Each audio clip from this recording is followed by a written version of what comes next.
Hi, welcome to Live Dungeons and Dyslexia. I'm Adrian, and again, I'm joined with Pookie and Juan. It's Juan's pick this week, and that is coming really loud through my iPad, which I've just got rid of now. Like I say, it's good. One thing I have done that I did that live yesterday with Chubby Funster, and I didn't realize how annoying adverts were on live streams. So I've taken all the adverts out of my live streams now because I didn't realize they just cut in. And then you just miss a chunk of the live stream. I didn't have a clue. I didn't know how it works. So, yeah, going forward, all of my lives won't have adverts in. So I apologize for all the lives that have had adverts. I didn't really know how badly it affected. So, yeah, this is Juan's pick. So we're going to start with the introduction to Juan, who now is... well, he's taken me on subscribers, I've noticed. only just. As we go, so this is his last time. So I'm due a big dip. Big dip's coming soon, I promise you. You are. So if you are subscribed to him, then don't say that. Please unsubscribe. So yeah, do you want to just quickly introduce yourself? Yep, sure. So I'm Juan. I run Odd Artworks at the moment, which is at the moment. At the moment, I don't know. We'll see what happens. Probably for the long haul, to be fair. Where I do drawings related to RPGs, mostly dungeon maps and things like that. I'm also the co-designer of Quintessence, and we're currently play testing one of our early new games at the moment. So hopefully have some news about that soon. But yeah, that's what I do. So watch the videos while it's around because he will be quitting soon. You heard it here first. We're always up for the early news. I mean, I thought you were going to just buy it out because it's got more subscribers than you have. Well, here's the really messed up part. Because I live on the Isle of Man, I make no money off YouTube because Google AdSense doesn't work on the Isle of Man. Well, you just have to give me the channel then. Oh, that's it. There you go. You can get it down to no. Really, that's really bad, isn't it? Yeah, there's lots of things we can't do over here, like Kickstarters and things like that. Can't run them. You can fund them, but you can't run them. It really sucks. Yeah. No, we all like watching you draw, and you put a video on about an hour ago, and you're on 2,000 views. So that's, well, it was yesterday. And then we have the ever intelligent and the person that keeps us sane, I think, is probably the best one. And the person that knows more about books than everybody else in the world. Oh, yes. Pookie. Pookie, yeah, do you want to just... Everyone knows who you are, but you can introduce yourself. Hi, I'm Pookie. I am best known for the... there's Unboxing in the Book, where I... Unboxing in the Nook, where I unbox very badly a multitude of role-playing games and books, but I'm best known for reviews from Really A, which Adrian isn't showing, which is my blog where you will find over 2,800 reviews, and I'm also a proofreader editor as well. I've never shown that other thing. You're gonna have to like send me the link so I can just save it into my computer to put it in. Because what, you don't read my blog daily? Read the third word in my description of my channel, right? I'm a visual learner. So yeah, Roomforge is he's just started writing up reviews as well, because he does William does like same as me, like the channel, a lot of it is Shadow Dark, and he started writing some up and putting some in his Discords and variety of other stuff. And how do you have time? But then I guess you lot can write, you lot, you normies, can write faster and spell words. Because I as soon as I write stuff down, I'm deleting, and I can do about 3 words a minute because of punctuation, spelling, and variety of other stuff. So it's horrific. Right, that's enough about my inadequacies. The only one that I have. You can tell my wife. Speaking of inadequacies, Juan picked Into the Odd. Wow. Yep. As a book. It's a book that's been, I think you said it's been on your shelf for about 3 years. About 2 years, I think. I think I picked it. I was trying to work out where I got it from. I think I picked it up from a convention. And for whatever reason, I think I skimmed through it, and then it's just sat there. But the bright orange spine always sticks out at me. So I've been... it was a good excuse to read it, actually. Yeah, it was. I bought it at the expo. I think it was 3 years ago when the Year 3 League were there, and they did some like 25% off all their books, which really annoyed all of the other sellers because obviously it's the main distributor. They were selling everything cheaper, and they pretty much sold out by the Sunday. I think it was the Saturday evening. So they didn't have a lot of stock round on Sunday. But I picked that up, and Morkborg is how it's pronounced, Pookie. And everything else. I got carried away. Is it Christian, the one guy that created it? He kept piling stuff onto me, going, "You want this? You want this?" Because it was cheap. I came away, but I ended up selling it without even reading it. Into the Odd. So, and Pookie? do you regret that now? I'm not going to say anything. I'm looking at this poker face. I've been working. Can't tell where he's going to go with it.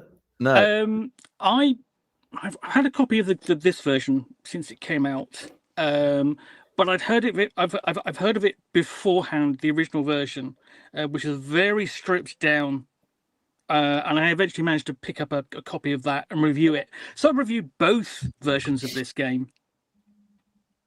Okay. Oh, should say obviously the rules for the giveaway. That this is a PDF giveaway, so I think most people are probably aware of the rules. But if you are new, if you make any comment, you'll be put into a draw, which will happen at an hour from now. So it's 9 o'clock, and it will just be randomly giving away a PDF of the wonderful Into the Odd. So so right, who wants to just go through first impressions while I start showing bits of the artwork and sort of layout of the book? Yeah, I don't mind going first. Well, it's your book, yes.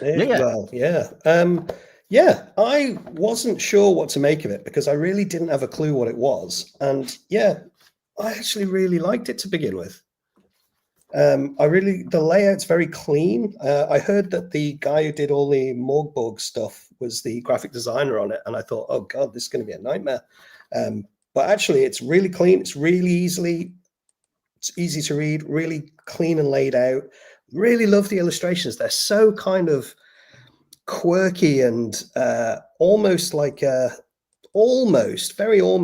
McKean-esque.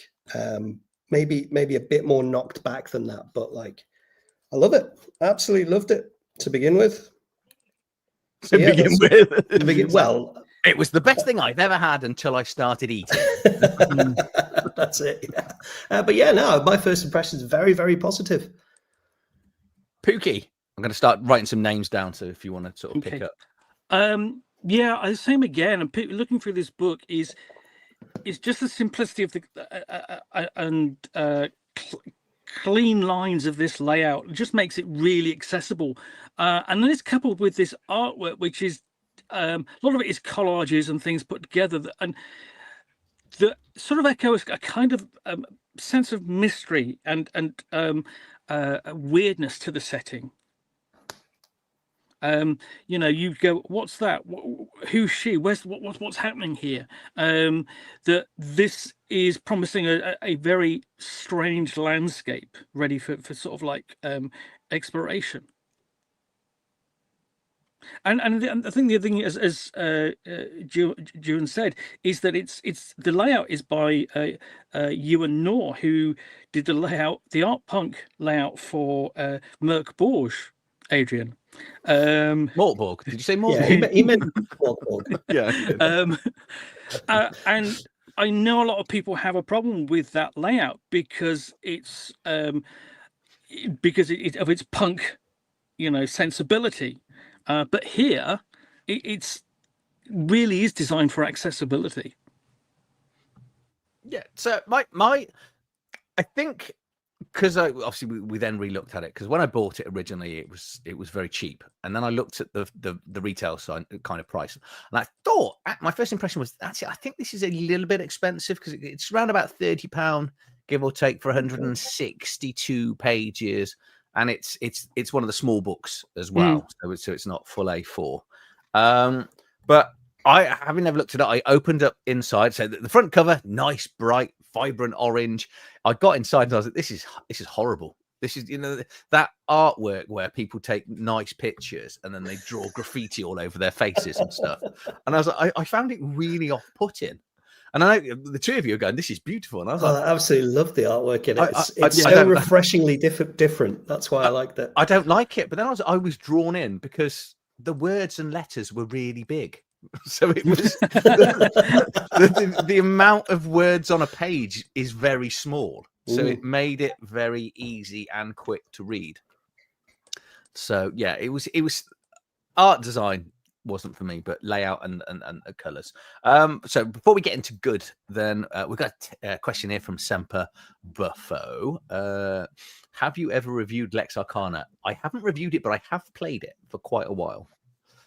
Pookie, do you want to? Have you reviewed it? I haven't reviewed it. It's in the review queue, but a long way down. And rightfully so, it belongs there. It's I've never heard about it. What is it? It's a Roman sort of Cthulhu-ish, but so it's Roman era. But there is Cthulhu-ish mythos, but there's more sinister stuff like that. So it's like a fantasy world as well, right. But not magical fantasy, but fantasy creatures and stuff.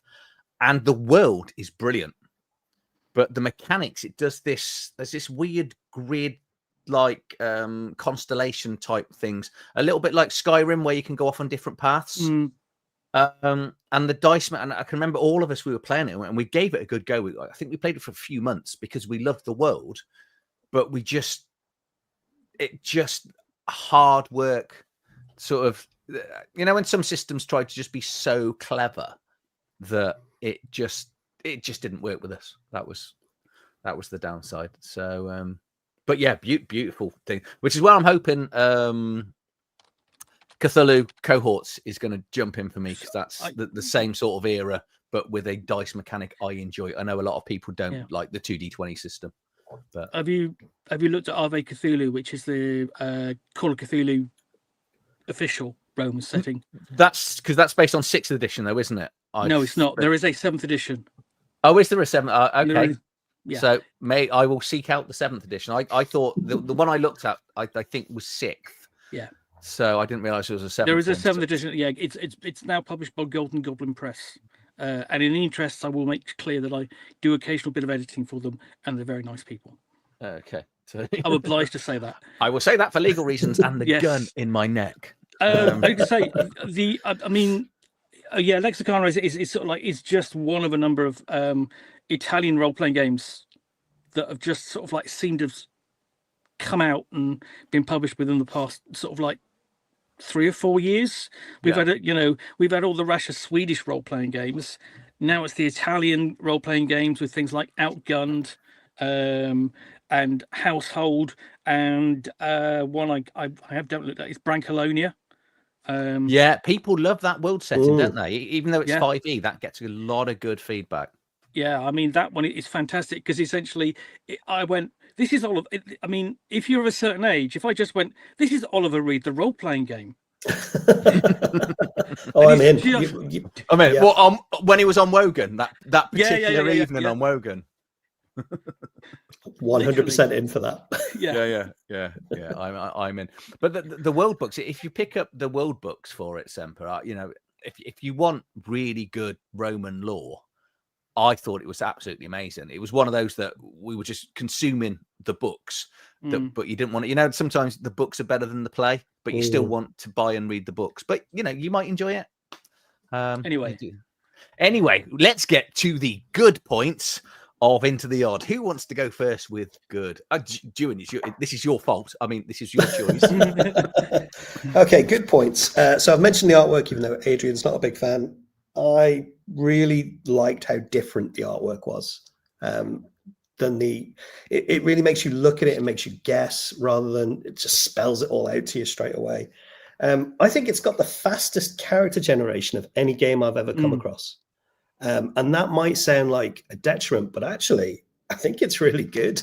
And it's something, like if ever I'm going to steal anything for a game, it's probably going to be that. Just that table. Well, there's 2 tables, isn't there? There's alternate character generation in the back as well. That's right. Yeah, this table here, where you've just rolled your 3d6 for your attributes and your d6 for your hit points, and then you take your highest attribute, because you only got 3 attributes. Doesn't take very long to generate them, and then line that up with however many hit points you've got, and then boom, that's your character. You get some equipment and like a quirky type thing. Like I enjoy the ones where you're like missing a hand and stuff like that. That sounds like fun to me. Like but, this one, the never sleep, and you get a talking parrot. And yeah, exactly. now I couldn't work out, is that the talking parrot that never sleeps, or my parrot talks and I never sleep? I think it's up to you. You decide. Yeah. Yeah. But yeah, I think that's fantastic. The rules, I think the whole rule system lasts 11 pages. And my whole thing, going through this whole thing, I kept thinking, oh, I kind of like this, but is it too simple? Is it too kind of, basic? And I kind of thought, oh, I think I do need to actually play this, and I actually want to play it as well, which is a rarity when I'm reading something like this. And the other thing I liked was their experience system. I really enjoyed that simple. I think if I was looking at it and had my game design head on, and I was thinking, oh, that's something you could build on. The idea that you have to do certain things, you're not earning experience points, you have to do certain things to advance in level. I thought that's quite interesting. So yeah, there was a lot I liked. No, Pookie? Yeah, I have to agree. I think the character generation system is amazingly in its simplicity and its speed. Is less than 5 minutes. If almost if you could do it in a minute. If you rushed. I think the simplicity of the setting, or certainly the simplicity of the setting and the mechanics, but also I think the implied nature of the setting, which is just a little bit off kilter. I mean, think of it as sort of like grimdark Dickensian fantasy. Because there's always a sense of sort of like, there is a city. It is an industrial city. It's where everyone. It mentions rail and things like that. Yeah, exactly. Yeah. So it falls in with that sense of the whole thing being odd, off kilter, just a little bit different. And then I think the other thing about it is that once you've got that, you've worked out how the rules work. You've worked out how to create characters and how to cast the arcana, the magic of the setting. It gives you so much support after that.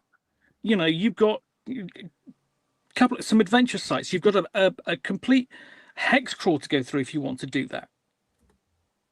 And the other thing I really like about it is the versatility of it, essentially, because you can take the rules as they're written, take them out wholesale, and go and put them into a setting of your choice very easily.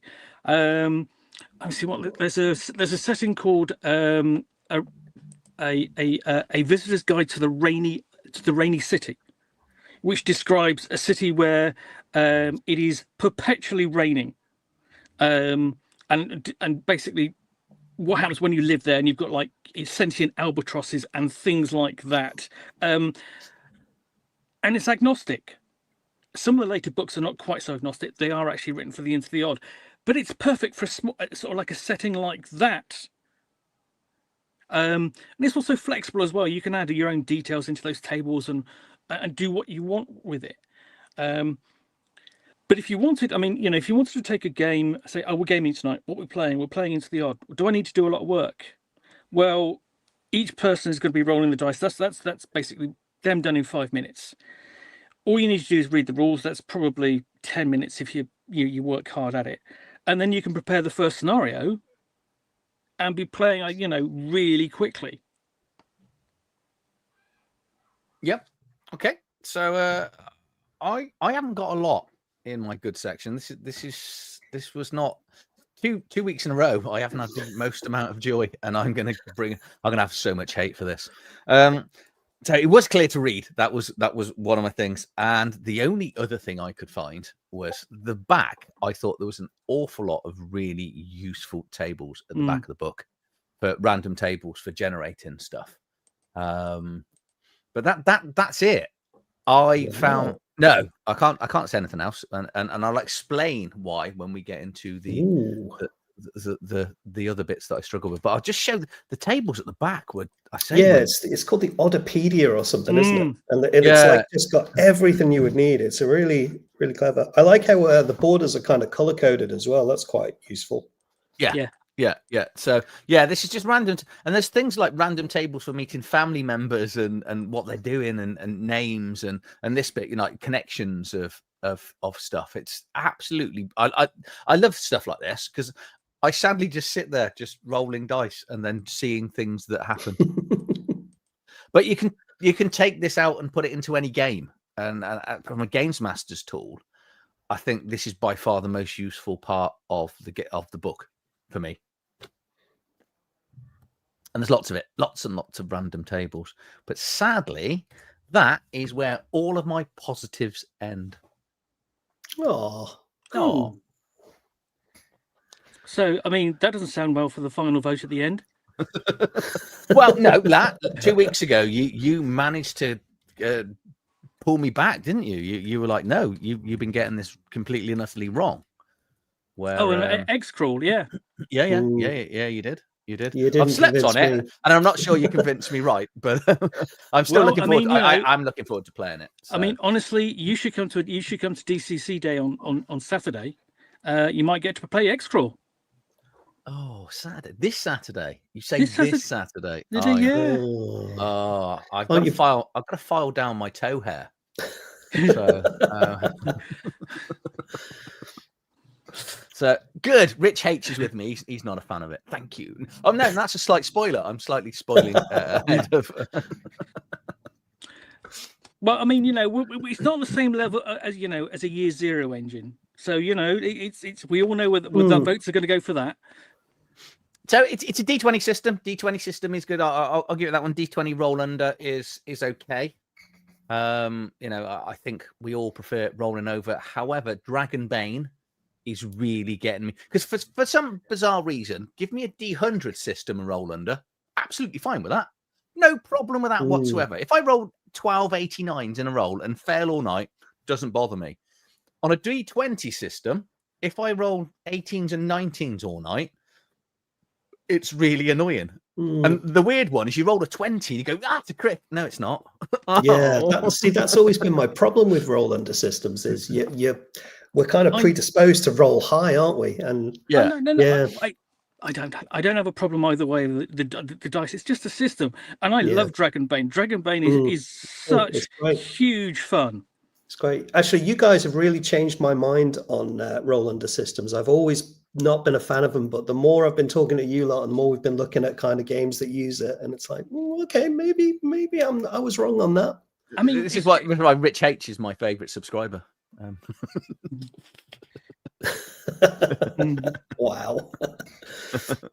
Go on, Pookie. You about to say? Yeah, no. I mean, I for me, it's perfectly. It doesn't matter what the game system is for the most part, as long as it fits the setting to some degree. I'm happy with it, and that includes the Year Zero engine. Controversial take that. Controversial. Can you imagine? Actually, Free League's Year Zero engine would be better if you had to roll under a 6, because that's all I seem to bloody roll. It'd be an incredibly good system if we made it a roll under system. So I mean, you're going to be really confused by something like I don't know, Harp or God, what's it called? The Law, but the series of role playing games, Arms Law, Claw Law, Iron Law, MERP. Oh, MERP, jeez. Yeah. MERP was what? That's in the old Lord of the Rings MERP. Yeah. From the that was a really good game because it was mostly based. It was a streamlined version based of Rolemaster. Rolemaster is the thing I was thinking of. Honestly, no. I mean, I think that's got PTSD over Rolemaster. To be honest, I mean, first game I ever ran. It was the first game. Yeah. I wanted a game none of our friends played because I thought, what would be more favourable if nobody? Because if I get a rule wrong and nobody else knows it, it doesn't matter. And then I ordered it, and this box turned up because I think you had there was a character thing, there was a magic book, there was an armory book for every weapon you could think of with its own table. There was a Games Master's book. Yeah, are you talking basically Rolemaster box set? Yeah. That's what I bought. Well, I drove up to Birmingham to go to the Virgin Megastore because that was the only place we could get role-playing books back then. Wow. Harnmaster. Now, that's one that Agile Monk asked me to review. He gave me enough money to buy it. I bought it, and I keep trying to read it because he's paid for it. And I obviously want to bring the review out. And it just blows my mind. It's got about 500 different stats. Yeah. I mean, I've got a copy, and the hardback is probably the most accessible version of it. But it's time to read something as complex as that. 3 stats. 3. And yours is upside down. 3 stats. 3. Yeah. Hardmaster looks brilliant. It looks like a really good and interesting world. But yeah, so back to 3 stats. Back to all 3 stats. So, yeah. So, who wants to start with the bad? Do you want me to do it? Yes. Yeah, go nuts. Go down on it. We want to hear how badly you're going to be wrong. I've got a few bad things, but you go first. I'm just going to go with this catch-all. I don't even think this is a game. I think they kind of went, how can we Free League, how can we just squeeze money out of people when it was Friday afternoon, we got to release a game. When's the deadline? In about an hour. Are we going to the pub soon? Yeah. Okay, 3 stats, roll under, and page 44. No, hold on. I'm going to go. Okay, you realise that this is essentially the second edition of the game. It was written by someone else This is the improvement. That's what you're saying. Okay, it was originally written basically as an sort of like an old school Renaissance style adjacent game. Okay, Yeah. Same as Cairn, same as Knave.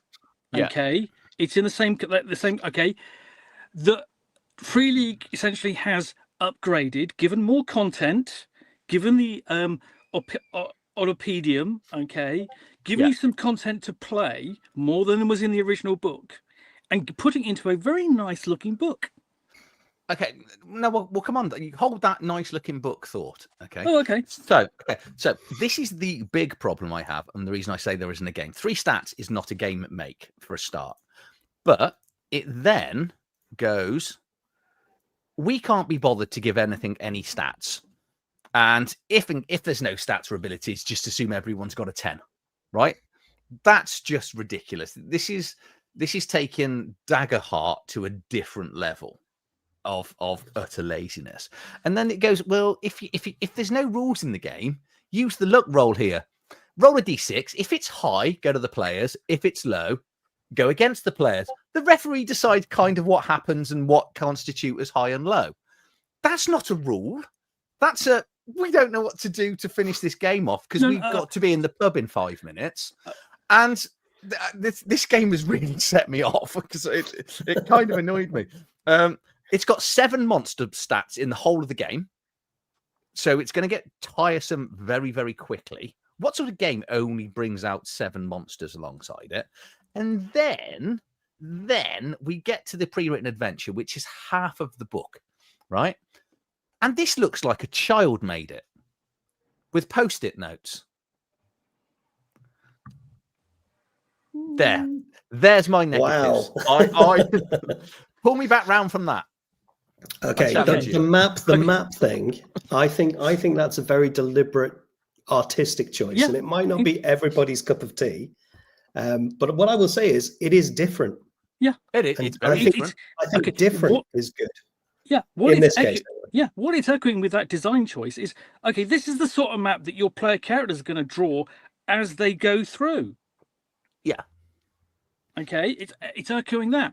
I don't want to pay for something that my player characters can draw. I want to pay for something that someone's commissioned that's done with an element of skill. If I wanted to pay for something that my child had made, I'd just steal it from her room. Yeah. I think you're asking. I think your expectations are. You're applying a kind of level of sort of like sophistication and style that this game is not necessarily aspiring to. I know that's really what I struggled with. It just wasn't for me. Okay, and I mean, I think, and I would argue essentially the whole thing of, okay, look, you just decide. Roll a d20, 10 or 10 or under, it goes to the player's ways, 10 or over, it goes the other way, etc. That sort of thing it comes back to in sort of like, was it guidance, not rules? It's meant to be simple and quick playing. Okay, but you are meant to sort of like make the decisions that that will benefit the story as the thing goes off. It's aiming for simplicity. It may well be too simple for you. I think so. And I don't mean that in a negative. Yeah, and I think that's really it. It's okay. It's... And I think 7 monsters. Well, okay, it's enough to do what's in the book. Anything after that, it does state that they are example monsters. Yeah, exactly. Yeah. After that, go and create your own. Go and create your own. You know, throw in what you want from other books for Into the Odd. You know, there are a few around. You know, because it's a sort of system that is simple enough that all people will support via, you know, fanzines or releases on, you know, on drive-through, for example. Or it's got enough of kind of content and pointers where I kind of go, well, these are starting points. Go and create your own world if you don't like what you're giving here. I think I'd agree with you there, Pookie, on the starting points. But I think I was trying to remember how much I actually paid for this game. I don't think I paid 35 quid for it. In fact, I know I didn't pay 35 quid for it because I'd never paid 35 quid for a book this size. I think I paid probably about 20, I think, at the time when I bought it. Was it on sale? Rightfully so. I think it probably was. That's probably why I bought it, to be honest. I can't actually on sale before they pulped it. Okay, yes, I'm sorry. I don't know what the price was when I was given a review copy. Oh, there you go. But yeah, I'm not getting anything out of Free League anytime soon. I think if it was a book that was retailing for 35 quid, I don't think if it just had pointers and prompts, I don't think that's particularly good value for money. But for a book, for what I paid for it, I actually think it was quite good value. My main issues with it are I was going through it. I read it. I actually had time to read it twice. That's how much I really wanted to get to the bottom of this. I kept going back and forwards whether I thought, is the fact that it's too simple a really, really good thing, or is it just too simple? And I came to the conclusion that I think they've really missed a trick with it. I think this would make a brilliant solo game rather than an actual game with people. And if you had some rules in there for like an Oracle tables and things like that, I think it would be perfect. But yeah, and I couldn't really see how you'd play it longer than a one shot, given how limited the stats are and things like that. Even though I like the progression system it presents, I just don't think there would be enough meat in there for most players to go on with it for more than about 3 or 4 sessions. I mean, I don't know. I mean, basically, if you go, I think there's enough meat in there to play multiple sessions because you've got a 3-level dungeon. You know, you've got the hex crawl, okay, and then you've got the what's it called? You've got essentially the guide to Bastion City and all the content you bring in through that via the Olympidium. I think so. You know, there is potentially in there to play kind of a mini campaign at least, and really it's. The character simplicity, you know, gives you a lot of room, certainly as a player, to go, all right, what else do I know about my character? What can I add onto this that is just flavor? And, you know, rather than mechanical benefit. You know, and the other thing, what you do with this is you go to somewhere like, okay, a random Dickensian name generator, roll, you know, just click a few buttons to get a name you want and apply to that, and you've got an instant character, because essentially a Dickensian name gives you so much, you know, base starting point for. Yeah, that's true. You know, for who your character might be, plus what's given there. You know, the only thing I could say against it, me personally, is the fragility of your character. I mean, that's the only impediment, I think, to long-term play. You know, is that your character is fragile, and within the old school Renaissance, that's something that, you know, that people do like.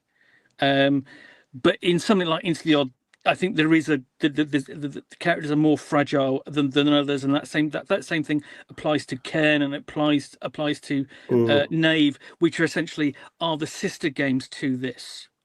Well, that brings up another good point. The other thing I was kind of thinking as I was going through it was, you know, it's a weird thing to think about, but I was kind of thinking, is this game obsolete? You know, like you mentioned Knave and Ken, and I was thinking Morgborg.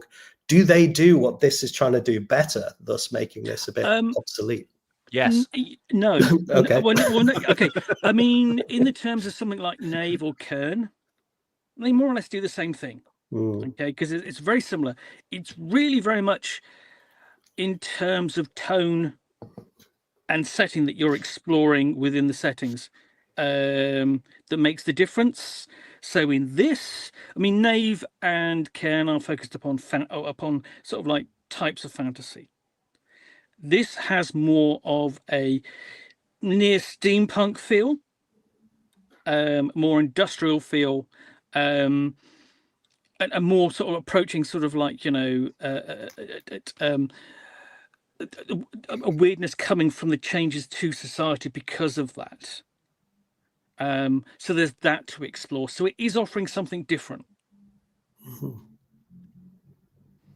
And I mean, I hate to think what you would make of Electric Bastionland, which is even weirder and odder, and includes 200 pages of character generation. Wow, that's like the opposite of this then. That sounds right up my tree. I'm ordering it as we speak. See, because Mythic Bastionland, that's the one that's the Arthurian legend one, isn't it?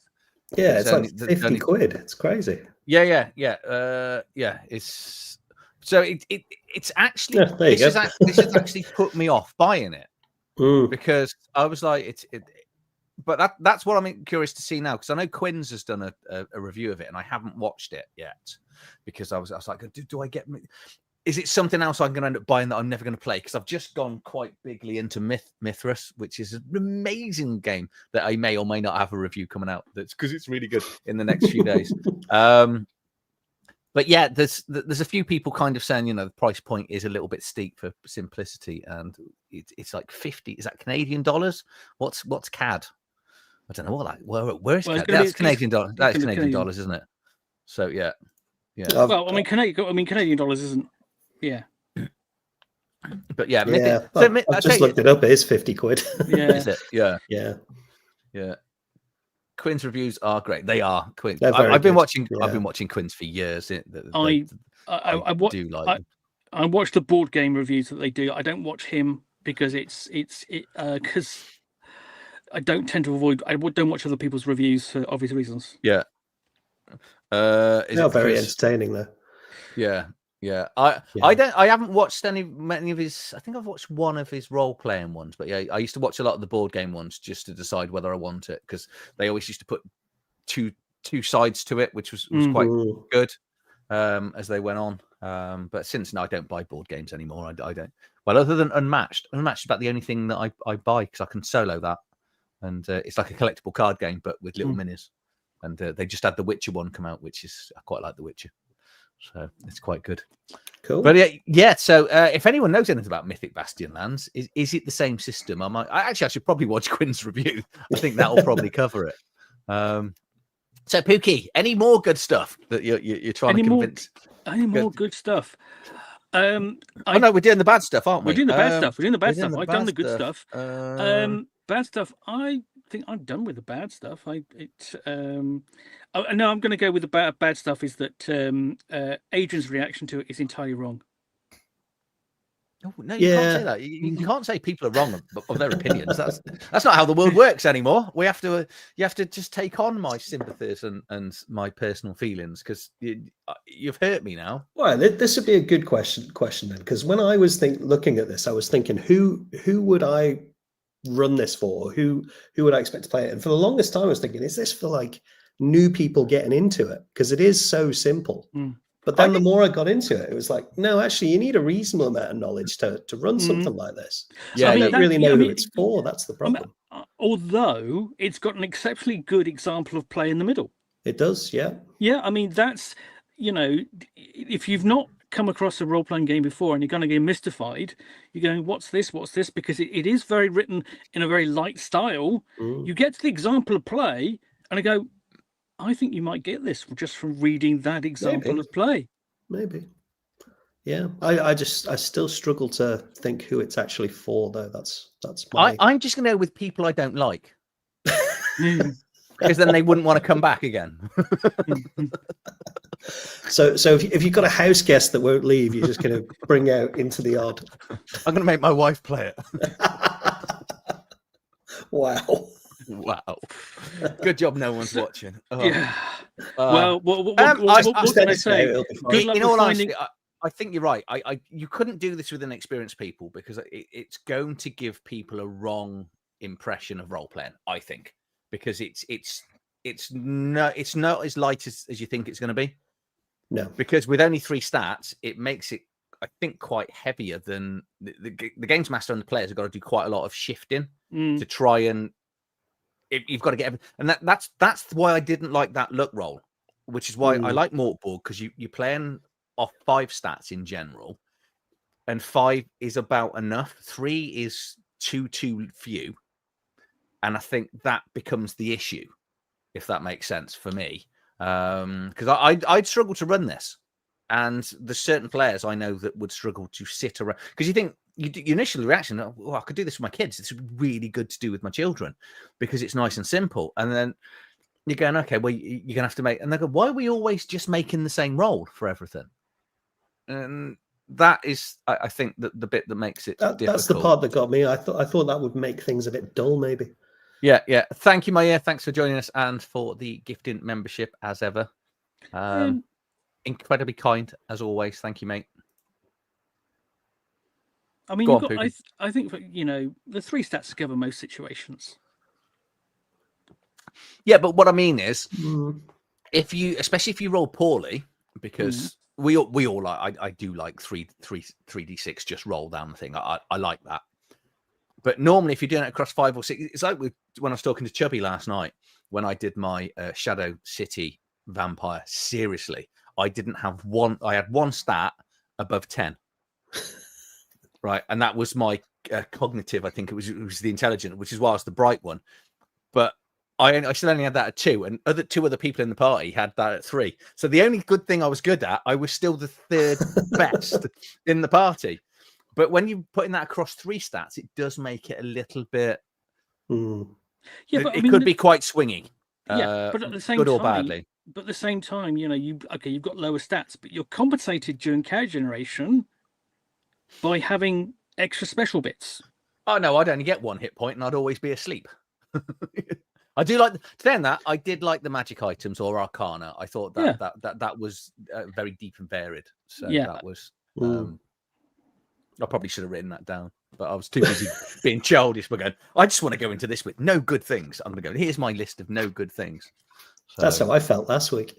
Yeah. I almost wrote just you down 2 weeks ago.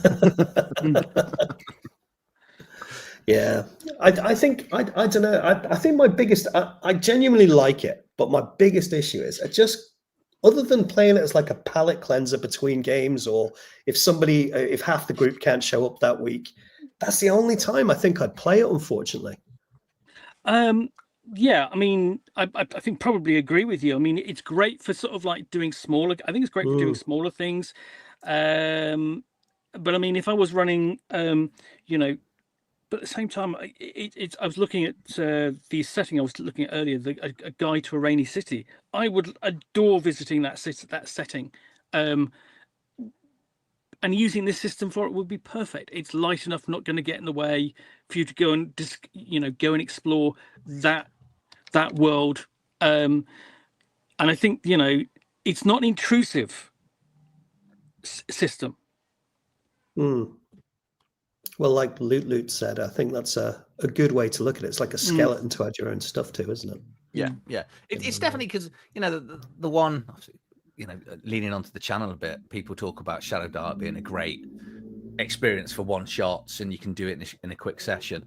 You can if you've got a pre-generated character, because characters are really quick in Shadow Dark, right until you've got to buy equipment, and you're doing you're doing your equipment slots, and that's about an hour. As a party, every time I do these things, you have to completely generate. You got to give players pre-generated characters because of trying to take torches and rations and stuff. Where with this, like you say, this and Mortborg and things like that, and I think it is nice to have the option, because some people now adamantly hate D20 rollover because they have this PTSD from 5th edition. And it's not even, I don't think people have it with 5th edition. They just don't like WotC now. But because WotC created 5th edition, a lot of people go, well, I won't even play 5th edition. 5th edition's a pretty good system. The reason why it's done well for the last 10 years is because it's a really good system. It's got a lot of problems and faults when you go up, and when people have got 70 hit points and you have a 5-hour combat, which I think I'm definitely tiring of long combats, and you're not going to get that in this. It's everything's got very few hit points, but as Luke says, you kind of need more. I would, for the price point, and I think that's my biggest grumble, is I expected an awful lot more for how much they're charging for this. Even if you go to Magic Madhouse today, I think it's £28 on Magic Madhouse, which I think is a lot of money for a system that is going to require a fair amount of work as a games master. Yeah, it's all around the 30 quid mark. So yeah, that's a lot for what you actually get. To be fair. Okay, I think that the degree of input from the games master is ultimately, I think this better suits a game master who likes to kind of improvise, and run stuff. I sort of like, sort of freestyle on the spot rather than what the game master who likes to have a big prepared adventure. Okay, so I think that if you're used to running sort of like big storylines, big stuff going on, this may not be for you. Or it may well be, as you say, a palate cleanser. If you're used to running sort of like, a lighter game without a lot of rules, and where you can adjudicate, through your own judgment more, then this is probably better suitable. However, thinking about it, as much as I really dislike the adventure, it's 60 pages of really good layout and map ideas, and like you say, that there's a 2-page hex crawl in there. There's lots of locations that you could quite easily just again, it all comes down to price point for me, but you could take this and easily just throw it into any other adventure, and you could just tone down, because it does feel a little bit industrial as well, the city, to me. I know you said steampunk. I was kind of reading it and looking at it thinking like the sort of Black Country. Yeah, we think of exactly. Black Country. Very much so. It's exactly going for that, and I think that gives it its own identity, different from other old school Renaissance adjacent role-playing games. That gives it a flavor of its own, because it also brings in sort of like the Victorian attitude to magic and the occult as well, and that bleeds over from the artwork. Yeah. So I think we should just explain to our American Canadian viewers what the Black Country is. It's probably not what you're thinking. So it's basically Birmingham and the Midlands in the United Kingdom. I wouldn't call Birmingham the Black Country. They take huge offence at that. They're all yams to me, because my family from Solihull, so we look down on all of those. Well, yes, you do. Okay, I've never heard that before. No. Okay, look, to be fair, the Black Country lies essentially from to the sort of like west and southwest of Stourbridge, West Bromwich. Yeah, of the city of Birmingham. And it's a primarily. I'm upsetting subscribers. Yeah, it's primarily a post-industrial setting, known as the Black Country because it was big on the Victorian industry and coal mining. Yeah. Rob's going to come and beat me up now. Is that going to be live on camera? I hope so. It'll get some views, won't it? Yeah. I'll do anything for subscribers.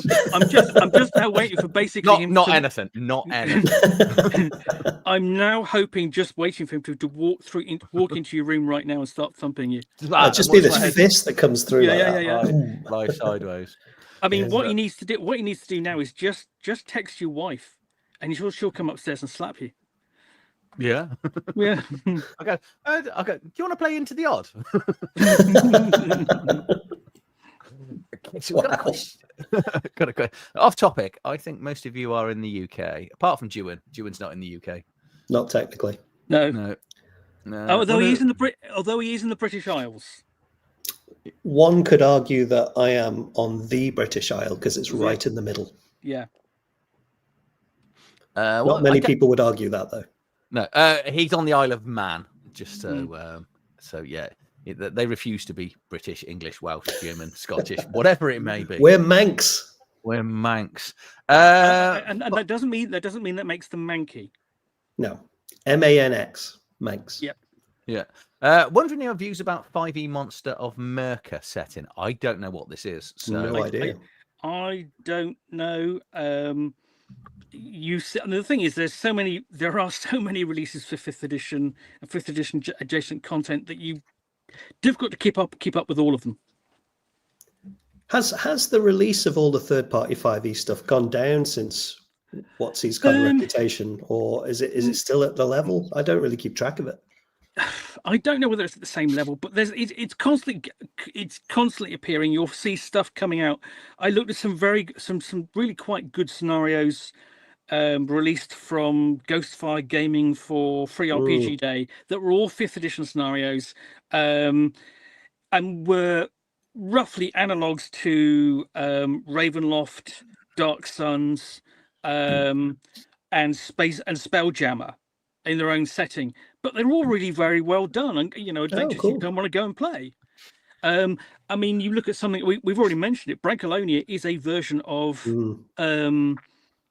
essentially it's a 5th edition role-playing game, but it's been stripped right down, and you play very low-level characters. It's like the spaghetti western of fantasy roleplay, isn't it? Yeah, it's spaghetti. Yeah. It's spaghetti fantasy role-playing.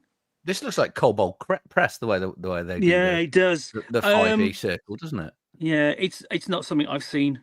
No, I haven't. No. But, okay, but apologies. dragons with shades on is cool. But again, that's very kind of Shadowrun. Yeah.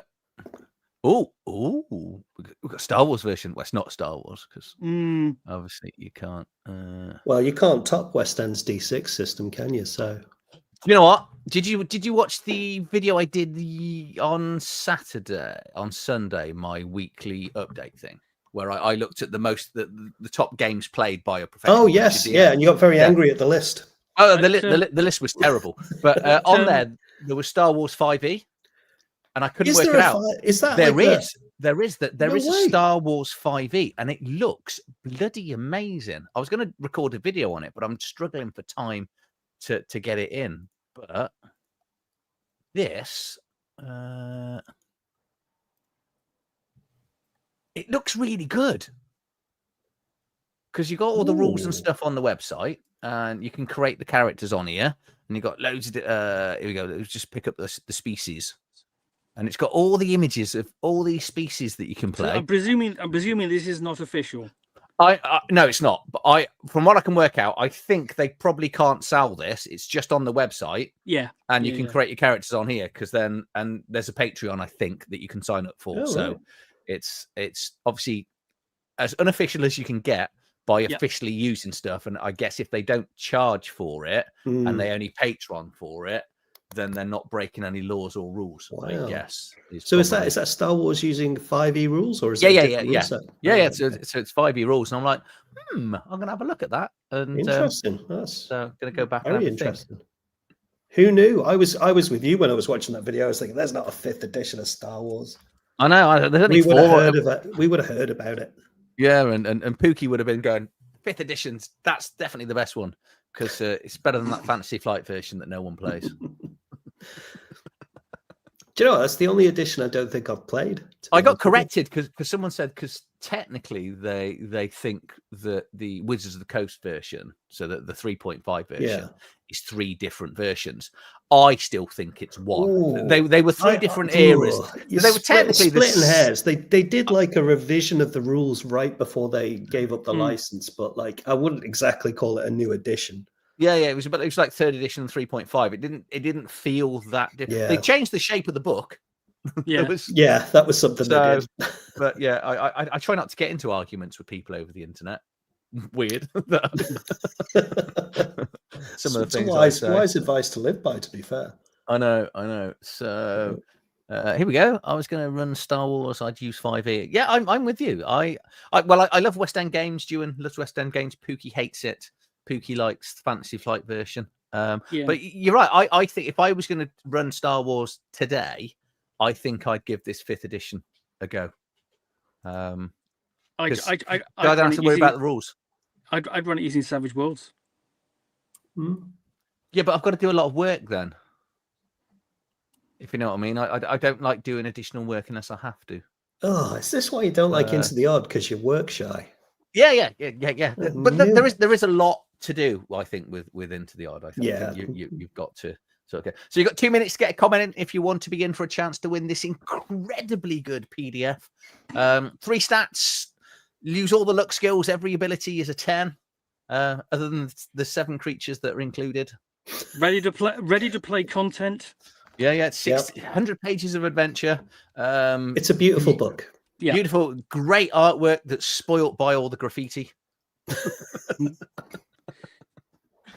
I wonder how Adrian's going to vote on this. Shadow Domain. Yeah, I think maybe he's already looked at this, but yeah, it looks free to me. I was trying to work out if I could download the PDF, so I'm going to go and have a register and have a proper look. And I think I'm going to do a video on it if I can work out. So, Dragonlance. Yes, Dragonlance 5th Age. I love that game. Star Wars rule set using Dragonlance 5th Age. Do you know what? That would probably work really well, thinking about it. I think you should send Ewan a copy of it and we'll do a review. 100%. Yeah, I'll play it with you as well. Yeah, so Danny's right. The books, those 5e books look really nice. If he's on about the Star Wars books. It is mad. We've got 23 comments tonight. This is the most we've had for a long time. Wow. That's because we were talking about Star Wars again. Not Into the Odd. I was going to play Star Wars. I'd use GURPS. No, never use GURPS. The GURPS does have a massive fan base. It does. I've never understood why. To be fair, I've only ever played one game of GURPS, and that was GURPS Goblins. GURPS Goblins is great. The character generation, I loved. I loved the way you generate your goblin, but I could not stand the GURPS rules. They're just not for me. I mean, I played lots of GURPS in the 90s. And I mean, the source books are fantastic. As world books, if you're going to use them for something else, perfect. And the GURPS system essentially gives you a lot of flexibility. It handles some genres better than others, because pretty much there is no one role-playing game that handles all genres perfectly. That's true. Into the Odd probably would do most genres perfectly because it's so system. It's such an easy system. It's totally dynamic. Adrian, are you going to be running Star Wars using Into the Odd? I'm all up for just doing the most amount of work to get a game for people just not to turn up at one of my sessions. That's what I live for. Right, here we are, 9 o'clock. 9. You ever tried GURPS? What's wrong with the rules? We'll answer that one in a second, Mark. We just need to vote now on Into the Odd. We're actually going to get a proper score, aren't we? Because the 3 people. So 3, 2, 1. Oh, I'm outvoted. I'm outvoted. Yeah, I mean, I don't think it's worth the money that it's going for at the moment. But if you can get it cheaper, it is actually quite good. Yeah. Okay. So if you want to pick up this, I'll start collating. Go on, Pookie. Go on. Sorry. Okay.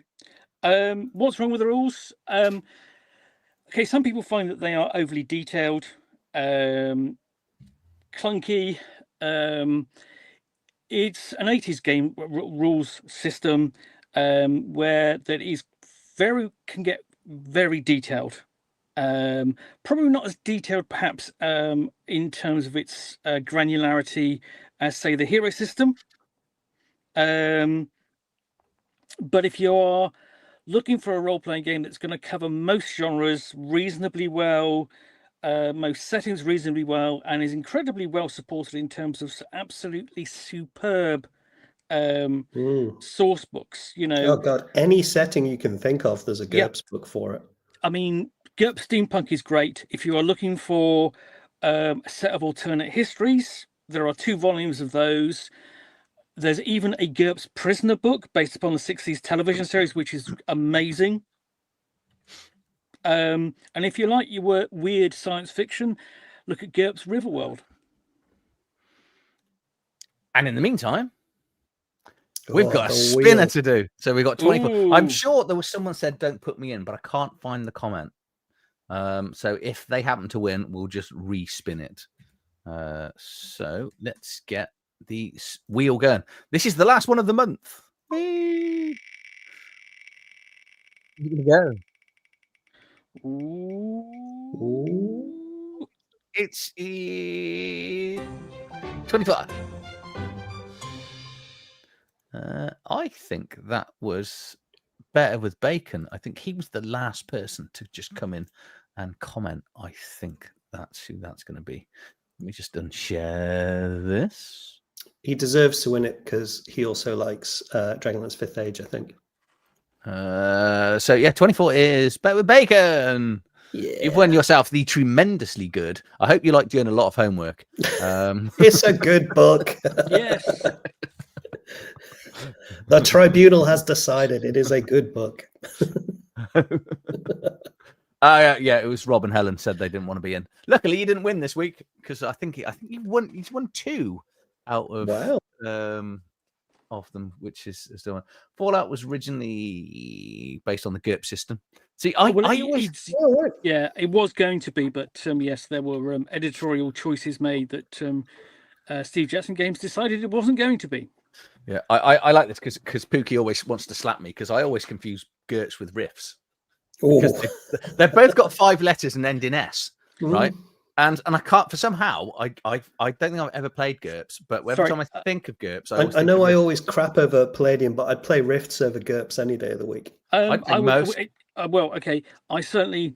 How can I put it? What I want you to do, Adrian, can I have your wife's number so I can arrange her to come to your room and slap you right now?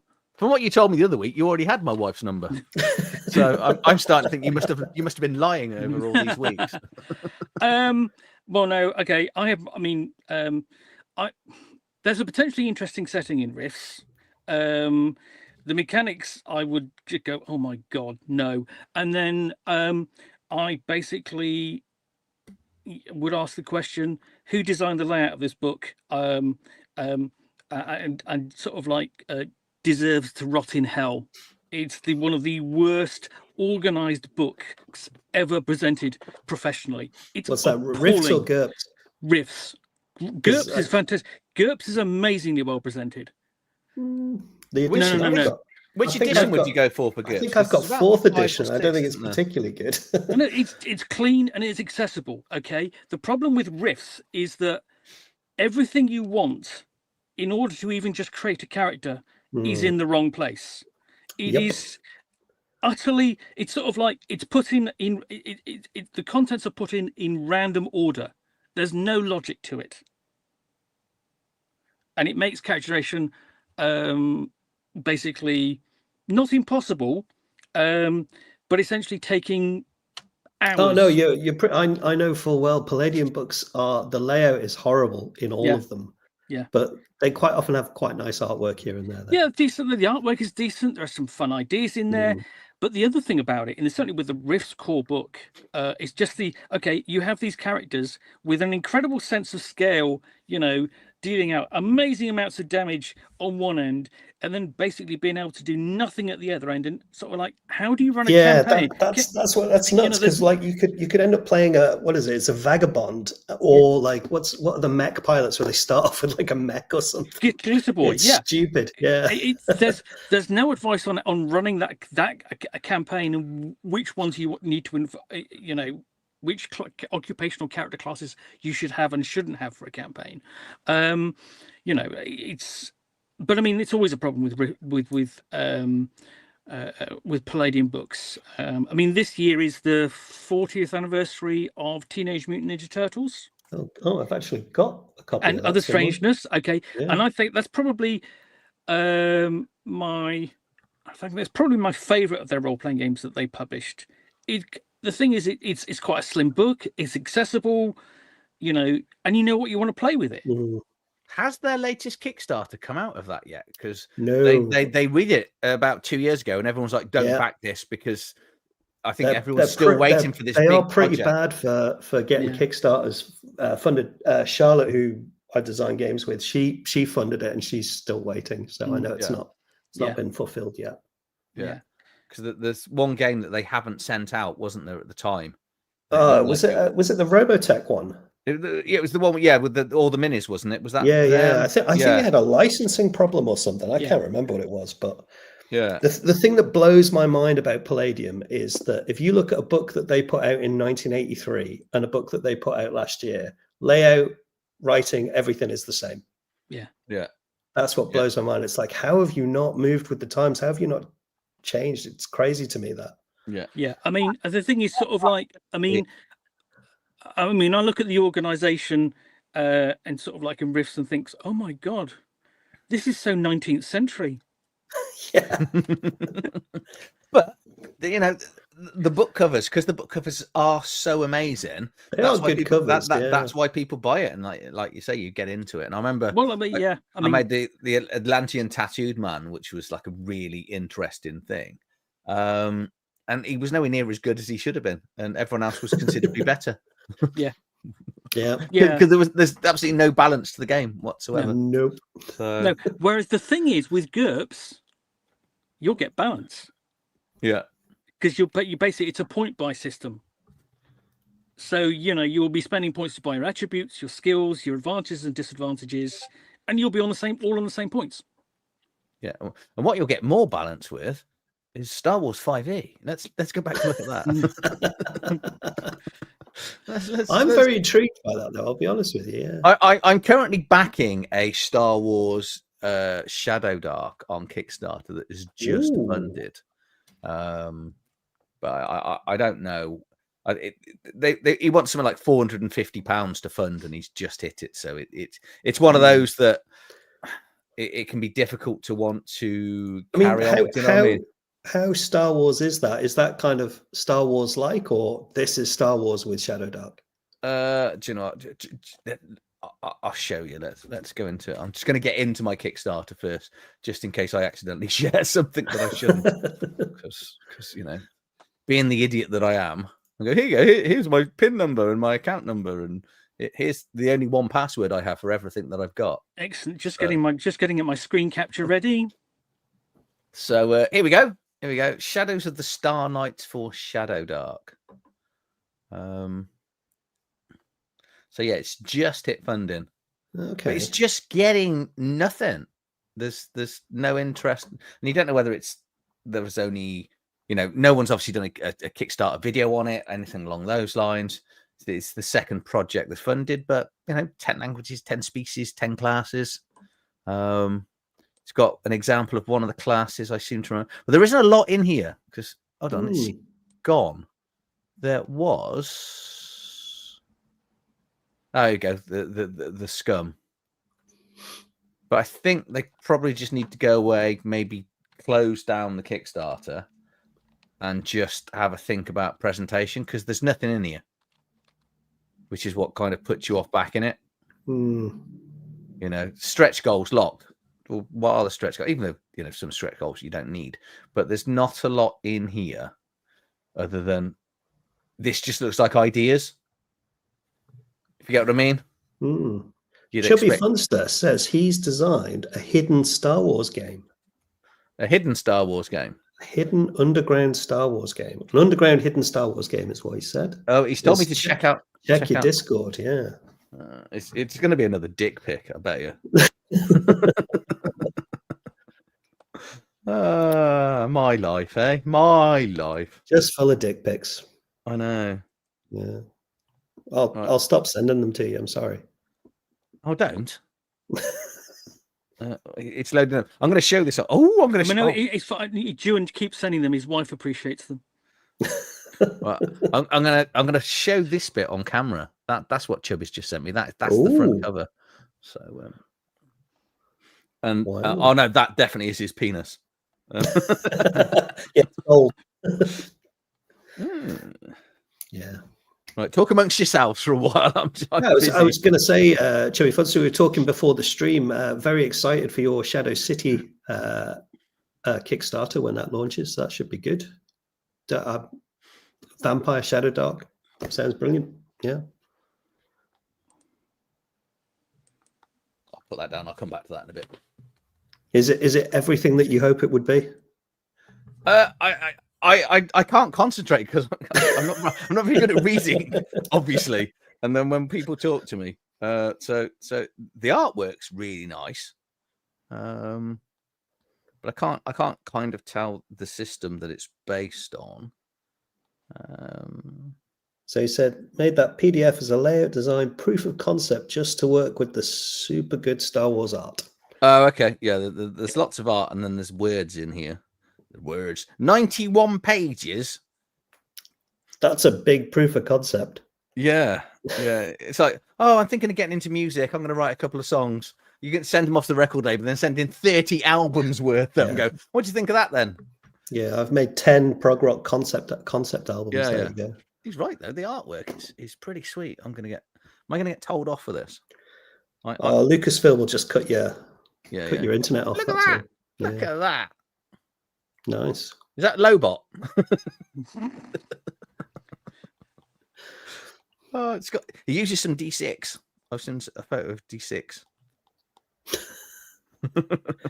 That's a drawing. That's quite good. I'm gonna have a look at that. I might sell this. Oh, it's got one of my favorite species. I was so sad when he died. Well, it's not him, but Twi'leks are cool. Let's stop looking at that. No, it looks good. What system is it using? I know it's using 3D6. Is it another Shadow Dark thing, or is it something else? Because I think, or everyone else wants to. I have heard of Starborg, Andrew. I nearly picked it up when they did the big Morkborg sale that was on Drive-Thru RPG, but I was just I wasn't quite sure. I hid that in a file. It's a free RPG. Yeah, I'm probably not allowed to sell it.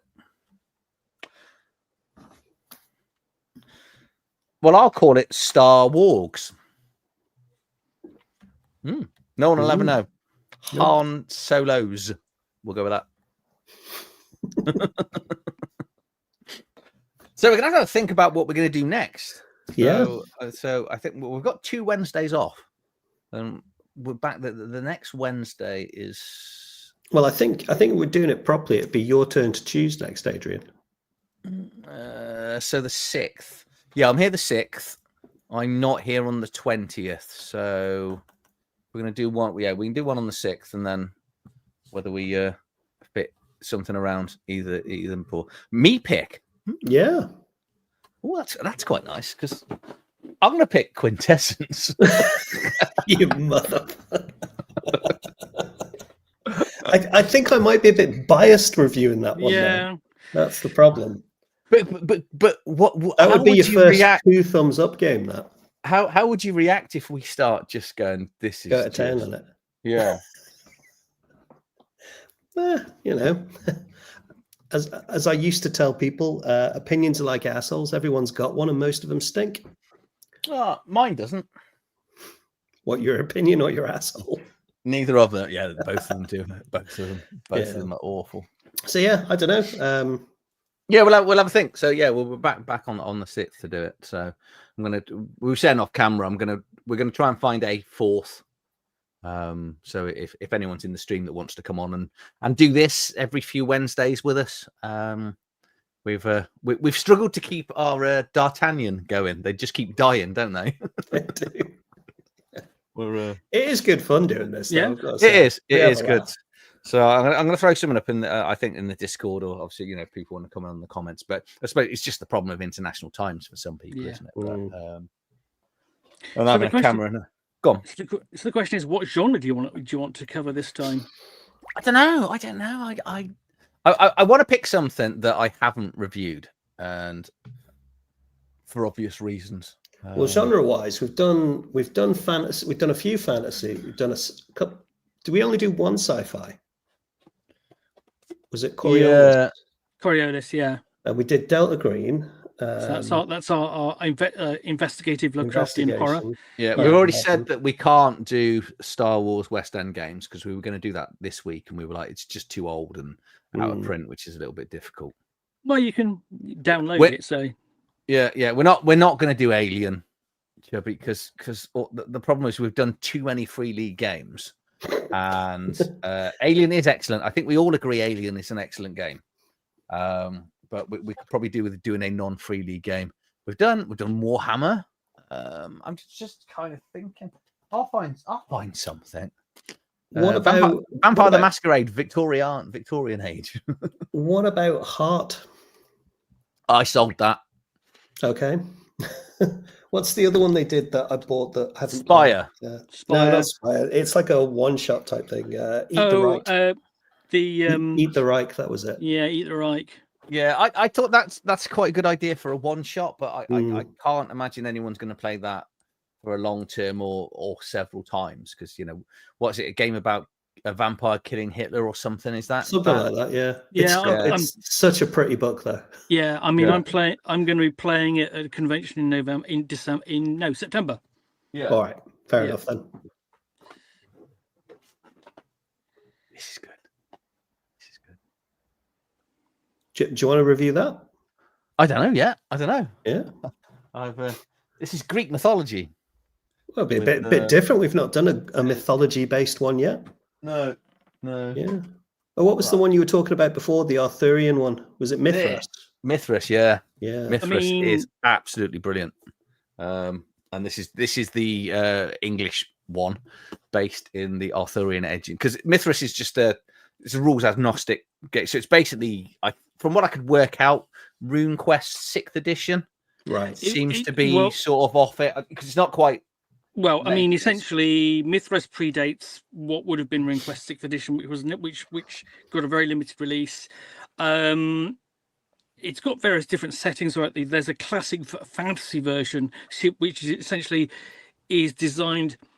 It's a basic roleplay style system. Sorry, but I mean, there's a version called Classic Fantasy, which allows you to do Dungeons and Dragons style fantasy percentiles. Yeah. Right. We've got a few suggestions. We got. I've got Blades in the Dark. That's down here somewhere. Have you got? I moved all my shelves around on Sunday because I got all of them into, and they all got to fit. Yeah. And then these 2 books arrived, which is really annoying. So nothing fits again. But I can't find anything. I don't know where anything is. Judge Dredd. I really want a Judge. I want a good Judge Dredd book. I remember having the old one from the 90s, and I didn't like it. Well, I mean, there was one in the 80s, I think, wasn't there? Was it the 80s? Is that what it was? The it was the late 80s. Yeah. I mean, I reviewed all of them. They all have their pluses and minuses. Of which it depends which one you really want, because there have been 4 of them. Okay. I haven't listened, so I can hear. Because I mean, you've got the Judge Dredd version. Sorry, you've got the Games Workshop version from the 80s, 85, which system isn't great, but the setting material and support material is great. You've got a D20 version from Mongoose, which is it's all right, but it's got plenty of supporting material. And then you've got the Traveller version from Mongoose, which is probably it's pretty. The great thing about the Traveller version is it actually feels like it's appropriate for Judge Dredd because it's designed for technical. It's designed for technical kind of settings. And because it's Traveller, it allows you to create a background to your character before you start play, which means you get to create your judge's cadet life. Oh, of course, yeah, because you got that big life path, haven't you? Yeah, and it really works. That's a good idea. And then you've got the Judge Dredd and the Worlds of 2000 AD version, which is okay. It allows lots of options and lots of character types within it, which is great. But then the source books are absolutely amazing. Wow. Because it takes basically what it does. The few they put out, it takes classic storylines from the comics and turns them into a source book. So it gives you all the background, and then it says, here's how you can play that campaign. That storyline is a campaign as written. Here's what we would do to change it. Here's some extra scenarios. Really, very good. Unfortunately, the main problem with Judge Dredd and the Worlds of 2000 AD now, of course, is it's out of print. So probably not it's an interesting choice, but you wouldn't be able to do a giveaway for it. I think also, I mean, what we should get, Adrian, looking at is Pendragon. Do you know, I haven't played Pendragon since the 90s, but I did enjoy it. It was good. Not that means nothing compared to how I'd review it. Yeah, that's the one I played back in the day. Yeah. I've The best played that one. with the Celtic magic, the one that Yeah. Greg hates this version. Yeah. Well, he doesn't anymore. Sorry, Yeah. is that too soon?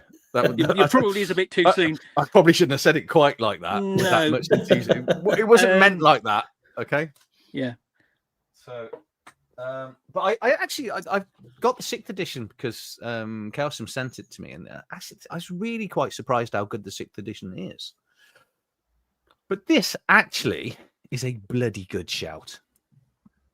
Never played it, so I'd be up for reviewing that. Because apparently the 2nd edition clears up an awful lot of the crud from the 1st edition.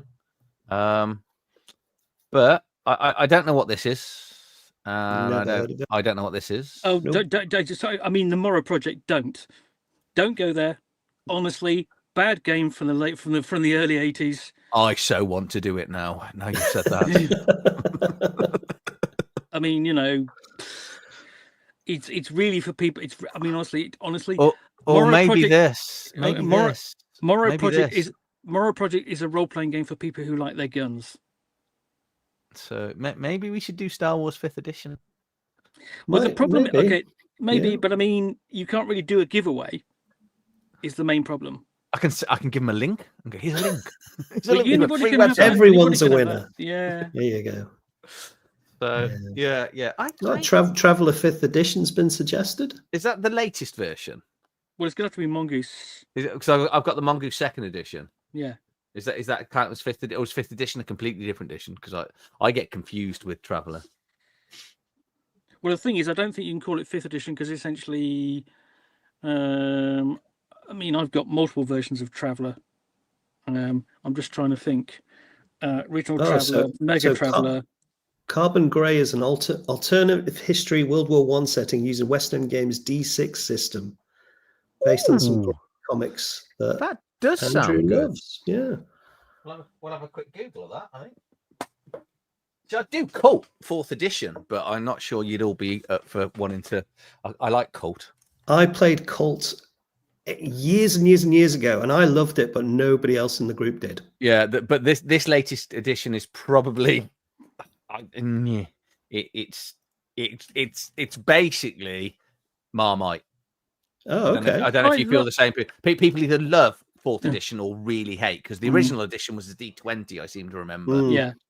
And then this because it uses Powerful by Apocalypse rules, and people either like that or utterly despise it. I'll give it a go. But yeah, I might do Cult. Just go out complete left field.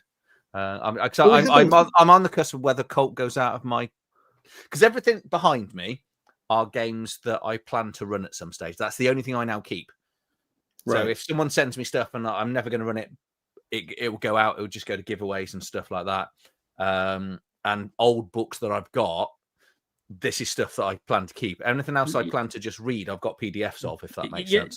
Please, because I don't want to turn into Pookie. I'm not turning into Pookie. Don't say that. Don't say that, because my partner might be listening. I'm just about to text her, actually. I'm going to send her a dick pic from Ewan.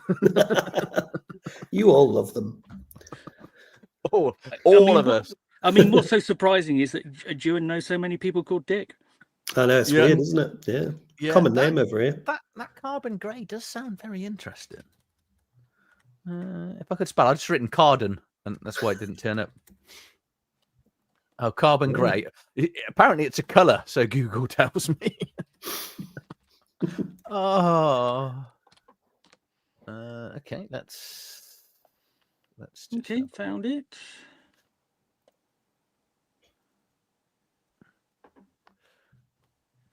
I can see why Andrew likes this. I've got an image that all these ladies are in stilettos. There are a lot of ladies in it, aren't there? There are.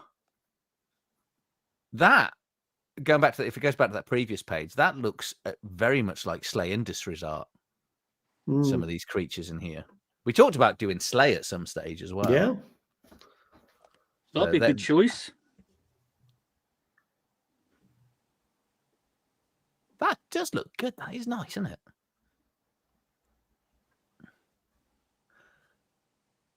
Oh, that's why. I've seen this and I didn't know what that word said. So it says carbon grey. I was just looking at it in one long word.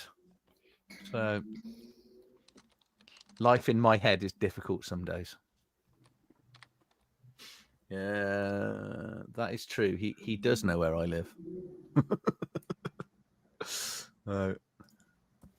Yeah, so right, I think we will we'll call it there, guys. Thank you for joining me. Please pick a better boat next time. Ewan? I'll try. In fairness, 66% of the review team liked it, so that's a win. Because 66% of the time we like it 100% of the time. Yes, yeah. So yeah, well, I will pick something. Be more than led. I actually like a fair few of the suggestions that's come out. So there's been some good suggestions tonight. Yeah. I'm going to make note of them to pick out at other stages. I think we'll have a look. But to everyone else that's been here, thank you again for all the comments. Better Than Bacon hasn't come back and commented, so he's not getting a copy. I'm sure it's the one who's got his own YouTube channel. So I'll catch up with him on there and let him know. But yeah, thank you for watching. We won't be doing this for the next 2 weeks because it's always on a Wednesday, start of the month. And I think because the end of the month is the 31st this month. So there won't be one in 2 weeks. So it'll be 3 weeks time. And then 2 weeks from there won't be one because I'm away. Well, 2 weeks from here is the 30th. Yeah. So, and because I only do the first 2 Wednesdays, so that basically will put it into the 6th. Is I don't know why my brain works that way, but we could do it in 2 weeks' time if you want. Do you want to try and stick to every 2 weeks? Because then I don't have to miss out when I go away on holiday. Yeah, I'm happy to do that if you guys are okay. Yeah. Are you two both free on the 30th then? Let me just make sure I've got nothing in. Hold on.